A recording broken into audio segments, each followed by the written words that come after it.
All right, Grasshoppers. One of the, not if the most watched 30 minutes in the entire planet. You know, everybody, the whole world's talking about it. Mark Puttenvink, how you doing, brother? You back from that area, Hamptons or Montauk? Yeah, we were out in Hamptons. Got home yesterday about 3, I guess. Did a little bit of traffic on the Cross Bronx, which was to be expected, but as long as it kept moving, we got out of there. Right. So this is Mark Puttenvink. He's got a company called Patriot Training Systems. You can get a hold of him. How do people get a hold of you? You get a website? Yeah, I don't think anybody really goes to that, Tom. They can just call me. My phone number is on my Facebook page. Okay. Yeah, on Facebook. Mm-hmm. Good. So he's got Patriot Training Systems. Again, I say this all the time, but I think it's worth repeating that he trains everybody: kids, parents, mothers, fathers, women, boys, anybody, and does a lot with the military. And Mark played a huge role. Bill Brown obviously came up with the idea, the former Navy SEAL Bill Brown, in putting together the swim across the Hudson. But Mark does a ton of work to prepare for it weeks in advance, get the barges all set up and everything. So that's a great cause by you. Super. Good job. Yeah, we had a great day. It was really good. Yeah. Have we done a show since I finally got that post up of the poster that was on the door of Jason Redmond's hospital? We have not. Right. We have not. We spoke about it last. Yeah.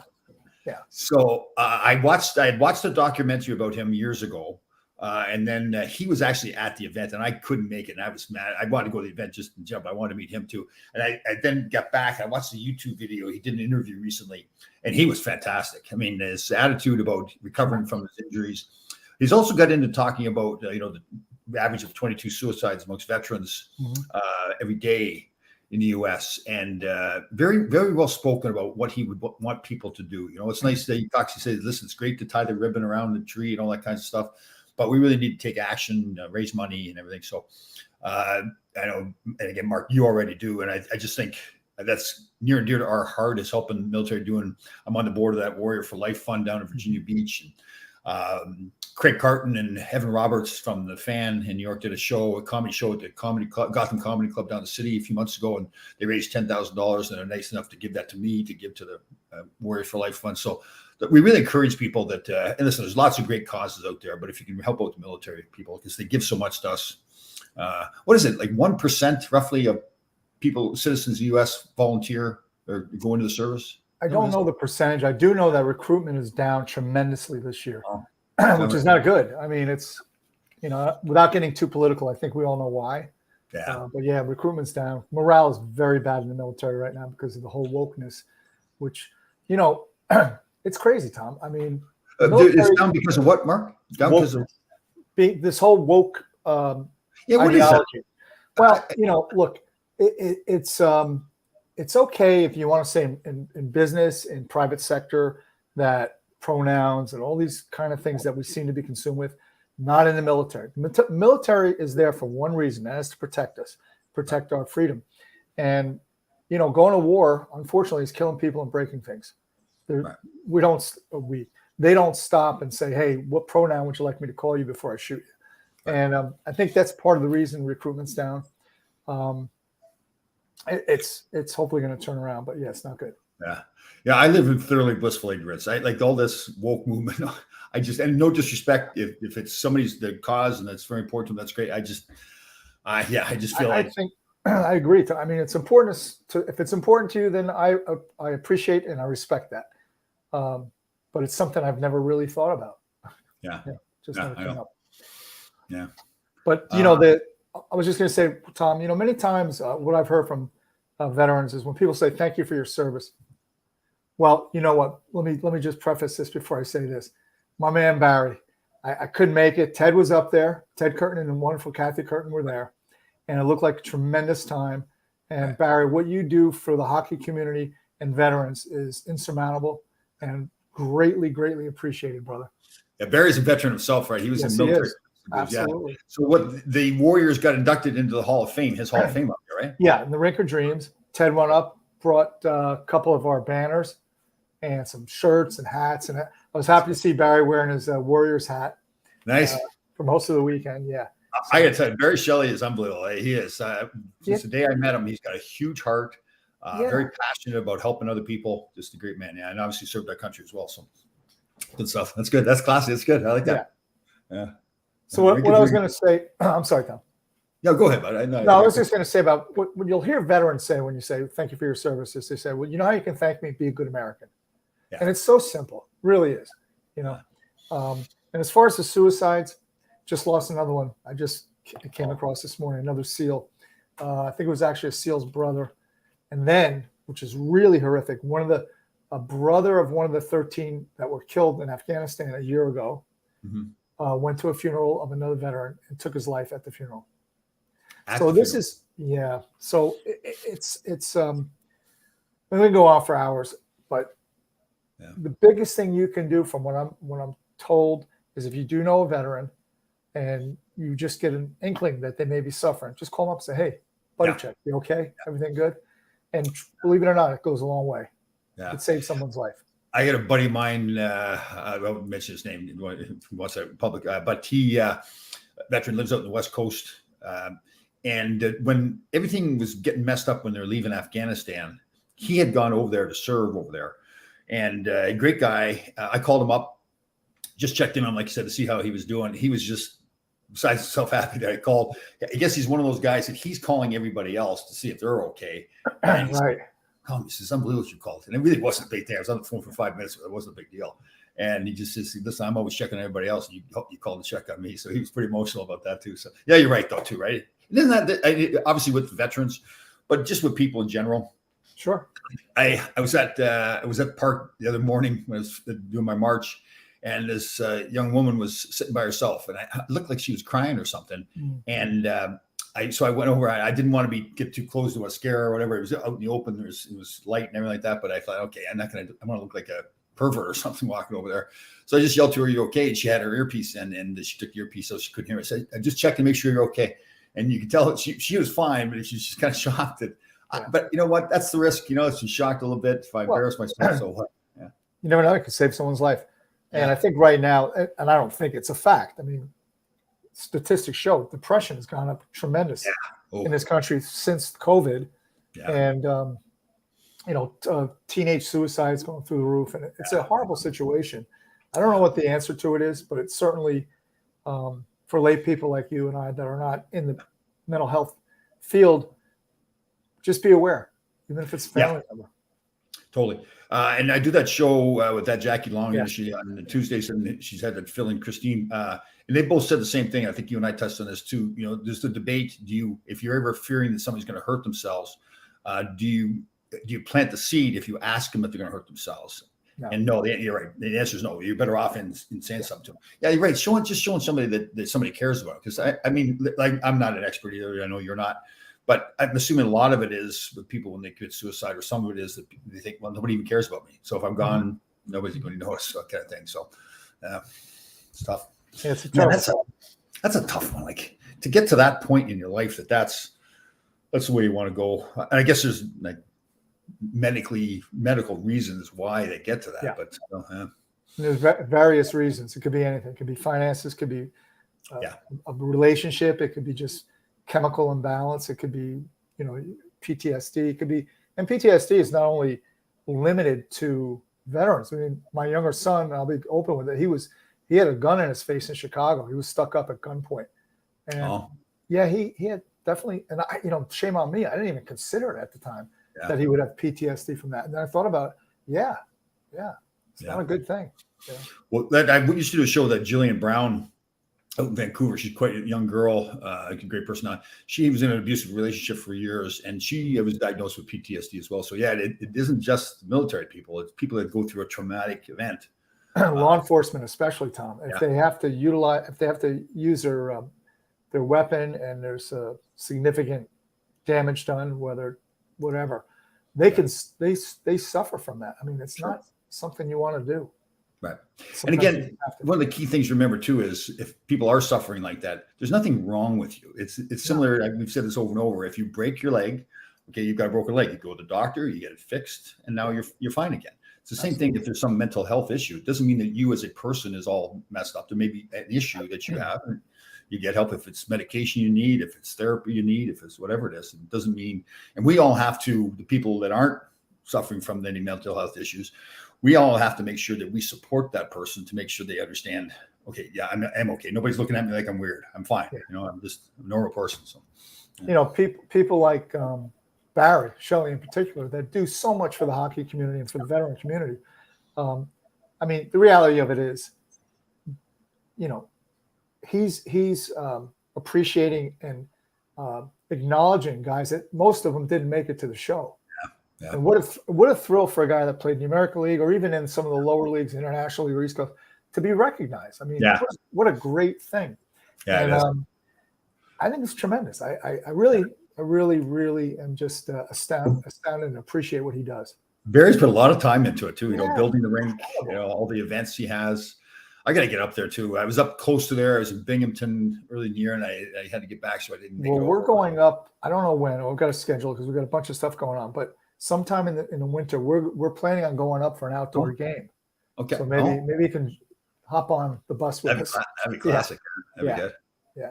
I mean, he's already got the town ready for us, and we're gonna have, the whole town's going to come out. So it's Cooperstown, right? Is he in Cooperstown? Correct. Yeah. So in fact, I know he said he'll be able to get us a tour of the Hall of Fame, Baseball Hall of Fame. And like I said, the whole town's going to come out, and it's going to be really a lot of fun. Yeah.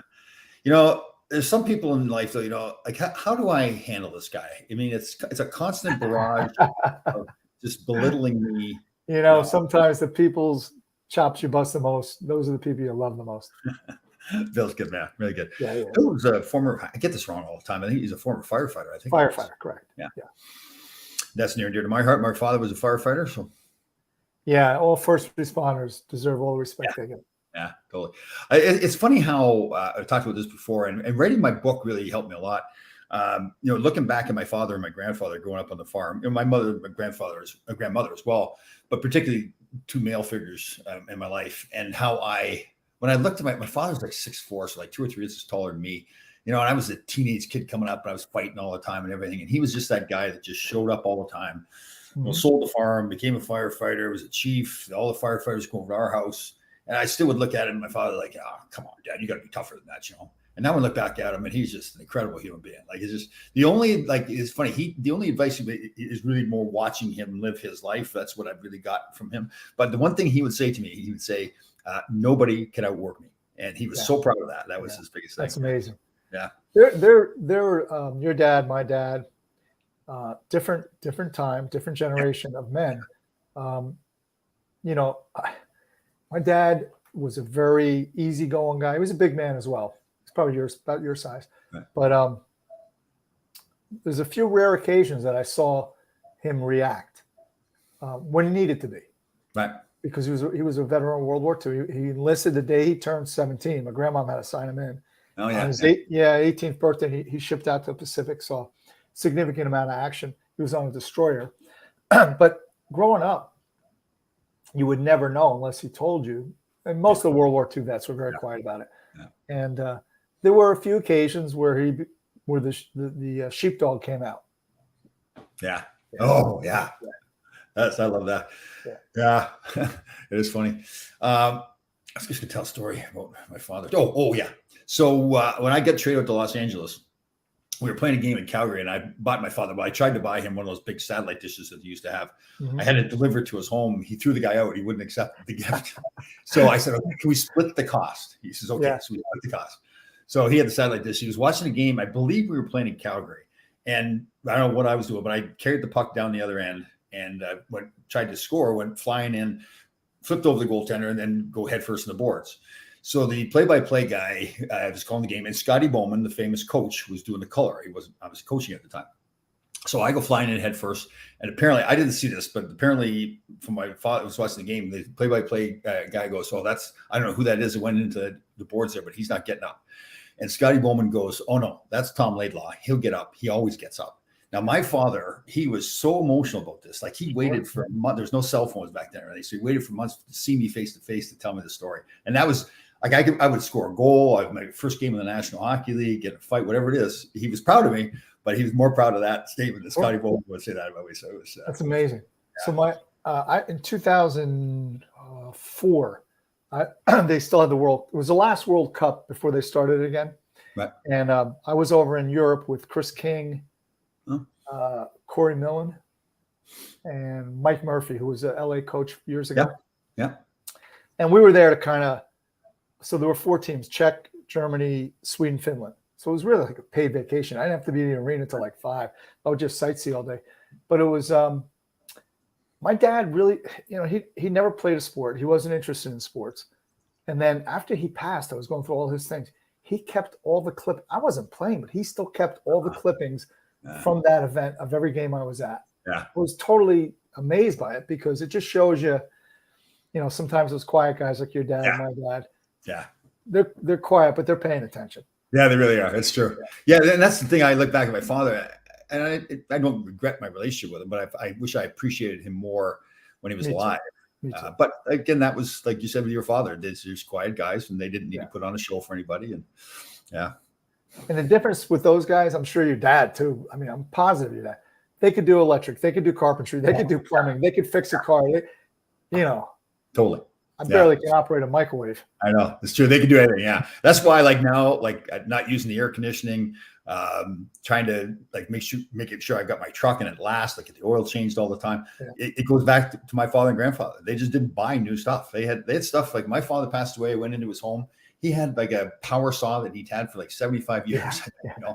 It just was. My dad had all his tools. Yeah, I mean, he actually had a wooden something to carry around the tools. Like it was wooden. Yeah. That's all it was. He probably got it from his dad. Sure. Because his dad was the same. His dad was a laborer. Yeah. And the funny thing about it too is like my father. So my mother's still alive. They had this home. The basement was all finished, and they had the wood burning stove. So he wouldn't turn the heat on. He would have the wood burning stove going. He'd have a series of fans blowing the hot air upstairs to the upstairs of the house. Love it. And I'm thinking, okay, that's cost saving. But when I'm not bragging about my father, I'm not going to tell the exact number. When he passed away and we had to settle the estate, I was like, what? He had so much money. Yeah. But that was the way. He wasn't going to waste anything. Yeah. My dad too. We found, my sister found it was like worth $400. It was some kind of CD or something, $400. And he had bought it like whenever. And he still had it. Yeah. That's funny. Because you know what, Tom? They lived through the Depression. Yeah. They know what it's like to have food in World War II. I mean, there was food rationing. That's you true. could get 1 stick of butter for a month. Yeah. So that is true. Yeah, and like taking care of things too. My grandfather went one time, he was going to buy a neighbor's truck, a used truck, and he opened up the hood and there was dust in the engine, wouldn't buy it. They would watch, when they washed the truck, they would wash the engine to make sure it's clean. Yeah. I had an uncle. Actually, not an uncle, but like an uncle, right? He was very close. In fact, when we had a 2-family house. My dad and my family lived downstairs. Just my dad, my mom, myself. They lived upstairs, and he was a veteran from the Battle of the Bulge, which was a terrifically horrific event. If you study that, you'll see it was pretty bad. Never spoke about it, but they bought that house on the GI Bill. They bought a 2-family house in Wyckoff, New Jersey, which is a nice community. Right. $2,800 or something. That's all right. And it didn't. I probably told the story already, but it didn't have a basement. They hand dug one. They said, "All right, well, we'll make a basement." Oh. They propped the house up and they hand dug a basement. Wow. Yeah, and so Al moved down south to South Jersey, and he had a body shop, auto body shop, a Texaco gas station auto body shop. So when I was a kid, like 12, 13, I wanted to be around cars. I'd go hang out there, and he said, "Go take the fender off that Volkswagen." It was outside. So I'm there with, ratchet, probably taking 16 times longer than it would a normal person. But anyhow, he walks over and says, "What's the matter with you? You don't know how to," takes his foot and just kicks it off. He goes, "That's how you do it." Oh, is that right? Like, yeah. So, yeah. So Danny Erickson asked the question, did your father like air conditioning? Never had it. He never owned a home with air conditioning. Yeah. It is funny. So now we should clarify things here too. Okay. So Mother Nature tried to get me by making it so hot. She knew that I had a vow of no air conditioning to strengthen my mind. And she got defeated. She went away running. It showed her who's boss. Absolutely. Yeah, man. Take that. I've got a really nice young man. I won't mention his name either, that I'm helping out, mentoring a little bit. And so I know you're into the cold showers too. So I'm trying to get him to get out of his comfort zone. So I said, I want you to pick something in your life that you're going to take out of your life for a month that you don't have to have. It's not going to, I don't want you to risk your life or like that, but you don't have to have it. Like this is what I'm doing with my air conditioning. I feel like I'm strengthening my mind. I fight through that. So when other things come up, bad things may happen to you, you're now prepared because you know you can fight through things. So to his credit, he gave up hot water for the month. So Really? all cold showers. Yeah. All right. That's a good one. That's a real good one. And I didn't suggest it. I said, you pick it. It doesn't matter what it is. It doesn't have to be a huge thing. Just whatever, something take out of your life. I mean, so he said warm water. It's like, okay, that's good. So he says, yeah, I talked to him the other day. I says, how's the cold showers going? He says, oh, I'm taking short showers. Dad's going to be happy that I'm not spending much money on water. So it's funny. So, you know what I was thinking about too, Tom? So, you know, you and I spoke before the show. I got this hernia issue going on. I'm going to see the surgeon Friday. I hopefully get the surgery scheduled right away, because the longer it goes, the longer the recovery is pushed out. Got a busy fall with a lot of hockey and whatnot. But it's so difficult not to train. It's almost impossible. I know.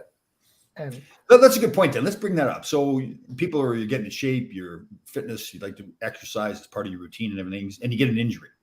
Mm-hmm. So with your injury, I mean, you shouldn't be working out with it, hurt it, right? It's just going to make it worse and worse. Mm-hmm. So what's I mean, what do you replace that with? I mean, to me, I know you too, the part of the working out isn't just the physical. It's a process. It's your daily process, your discipline. What do you do to replace that? Well, two things. You can do a lot of visual, because whether it's hockey, whether it's any kind of skill that you have to do, you can do a lot of visualization. I'll tell you a really interesting story.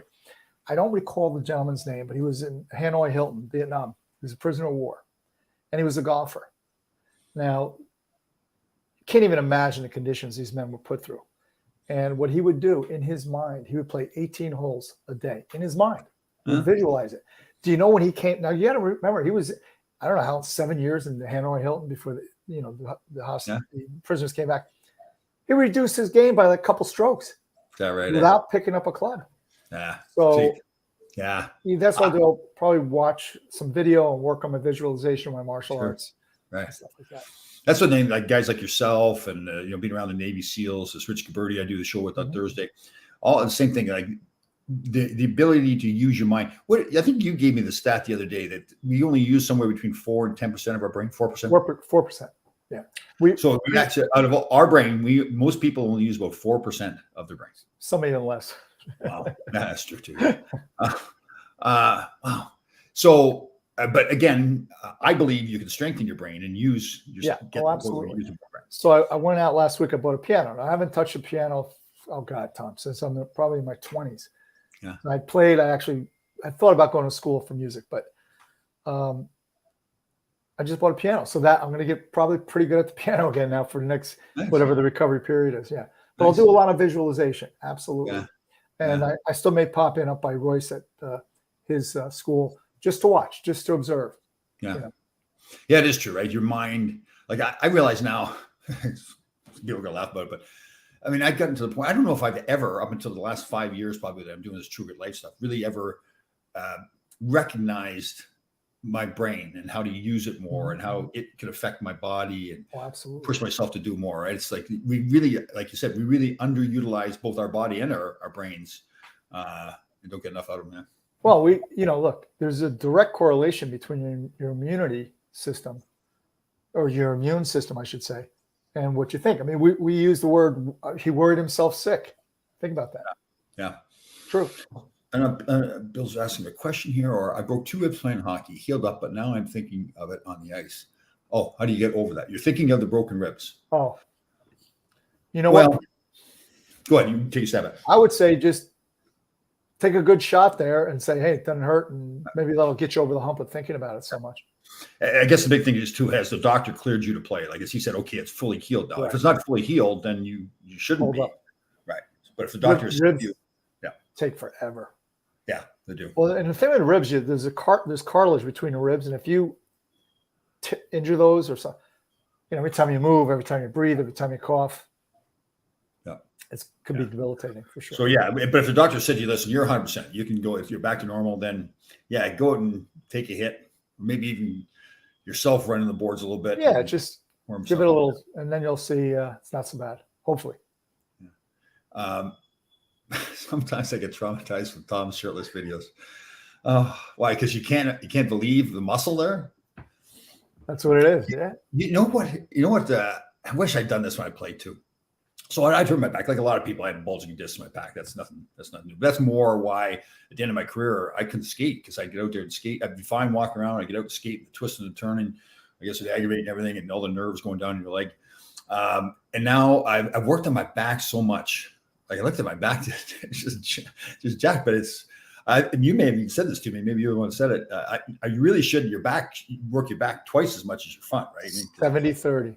Yeah. Is that what it is? Yeah. Yeah. Well, because everything we do in life is generally in front of us: typing, driving, cooking. Yeah. So but the most important, like we don't, in survival skills or athletics, there's not a lot of pushing. Yeah. There's pulling, right? Yeah. Even if you think about taking a slap shot, yeah. You're not pushing the puck. You're loading up your back and you're releasing that energy, right? Yeah. Yeah. Yeah. It's really like I had where I would bend over sometimes. I couldn't put my shoes on. You never know the back was going to spasm up, whatever. And there's nothing. In boxing, when I see a guy walk out and he goes like where am I? Where his lats are going like this, and he can punch. Yeah, it's funny because the other night I was watching some boxing from Oklahoma, which was pretty bad. But the kid went in the main event and he was just straight up and down. I said, this kid's going to get drifted. And he did. He had no pop. If you remember Tommy Hearns. Yeah. If you go back and look at some of the pictures of Tommy, his waist was, I think, like 28 inches. And then his lats just went like that. There's a great picture of Bobby Hull when he was on the farm pitching the bale of hay. Same thing. Oh, that's a great picture. And that was natural, I don't think, too. I don't think those guys were working out back then. They had to go work during the summer. They couldn't afford to not work. They just didn't make enough money when they're playing during the season. So most of those guys had that. Problem is, when we look at each other, we're looking at the front. I don't say, hey, Tom. And if I did, we'd be a little worried if I said, turn around, right? But yeah, we don't say, oh, man, that guy's back is jacked. People say, see the size of that guy's pipes or his chest or his quads. Yeah. No one ever says, did you see his, his lats or his traps? And you're right. That's a good sign of a real strong man. If you have a strong back. I got into at the gym I'm at. They've got one of those 3-point, what do they call it, where you're seated and you get the thing up here and you're doing a twist and there's weight resistance. Oh, man. That's an excellent one for your core, your abs, your back. Oh, I met Gordy once. He was coaching a bunch of kids up at Can-Am in Lake Placid. It was 90, 91. And he was 60 some years of age. His traps were still touching his ears. Oh yeah. I mean, he was just, if you've ever seen the picture of him deep sea fishing, he had his shirt off. You're like, that's the wrong guy to piss off, man. Oh, I know. I remember coming up playing pro, and he retired the year before I turned pro. And I'd heard all the stories, and I watched him play and like that. And I'm thinking, I think I'm pretty tough, but I don't want to play against him. Like, there was part of the thought was, okay, he's an old man, but it's also like, but he spears people's eyes out too. It's like he's strong, he's nasty. There's a story that when he was playing in Houston with the boys, I guess Marty got into a fight. Yeah, I heard and somebody got the better of Marty, and they were rolling around, and Gordy just went over with his 2 fingers, stuck him up the guy's nose, lifted him up. That's enough. That's funny. He was great. So when I was in LA, Wayne Gretzky was trying to break Gordie Howe's all-time point record. 1,800 points or something, 1,802. And we were on the road, and Wayne went for a few games where he didn't get any points, and he was right there, like a point behind. So Gordie traveled around with us the whole time. And it was unbelievable. He was just such a nice man, telling stories, hanging out just like we were buddies, and it was just a thrill to have him there. They're a real gentleman, like that soft-spoken guy. But you watch the old videos of him doing stuff like that, where he's nasty. Gretzky tells a story that I guess when he was in Indianapolis, he was only 17, I guess. Yeah. And during warm-ups, Gordie's skating by, he's winking at him, right? So for like a couple shifts in, Gretzky takes the puck away from Gordie. Gordie just 2 hands, but don't ever take the puck from me. So after the game, like Gretzky's going, I thought the guy, he was winking at me, like wishing me good luck. You go, no, that's a nervous habit. Yeah, don't take the puck from him. Oh, that's right. I forgot about that. That's right. Too. Yeah. That's funny. All right. So you're going to see the doctor on Friday? Yeah, Friday, and I hope to get in like real quick because it's should be a routine. Nothing's ever routine, but it should be. And it's 6 weeks pretty much before you can start to do anything. Right. And you're in pretty good shape too. So you get that advantage, right? I mean, you're already. Yeah. Hopefully maybe it's a little less, maybe 4 weeks, but I'm going to try my best to do what the doctors say. So is there going to be a scar on that like perfect body? Is it? No, the way they do it now is, I think it's only like 3 stitches because they go in with something to look at and then they put the mesh in and they tie you up. Pat Donovan, who's from the Port Authority, who I work with on the swim, tremendous young man. He was explaining to me on the barge that he had the same thing. Oh. Like he actually goes, I used to push it back in before I had the surgery done. Yeah. I had a buddy of mine at the gym, the same thing, pretty strong guy and really good, fantastic shape. And he had it, and he was stubborn too. He was still keeping working out, and he had to push it back in a few times. Yeah, and the thing is, the more you work out, the more you may have a little, and then it becomes big, and then that's something I don't want to. Yeah, definitely. All right, brother. Well, good luck with that. Good to see you again. See you back from like you kind of snobby. You feel like I didn't want to say anything. I didn't want to insult you, but you feel like you sound a little bit like snobby, kind of like that you were out in Hamptons. Yeah, kind of like that, a little snooty. All right, brother. Good luck on Friday. All right, man. Talk to you. Everybody.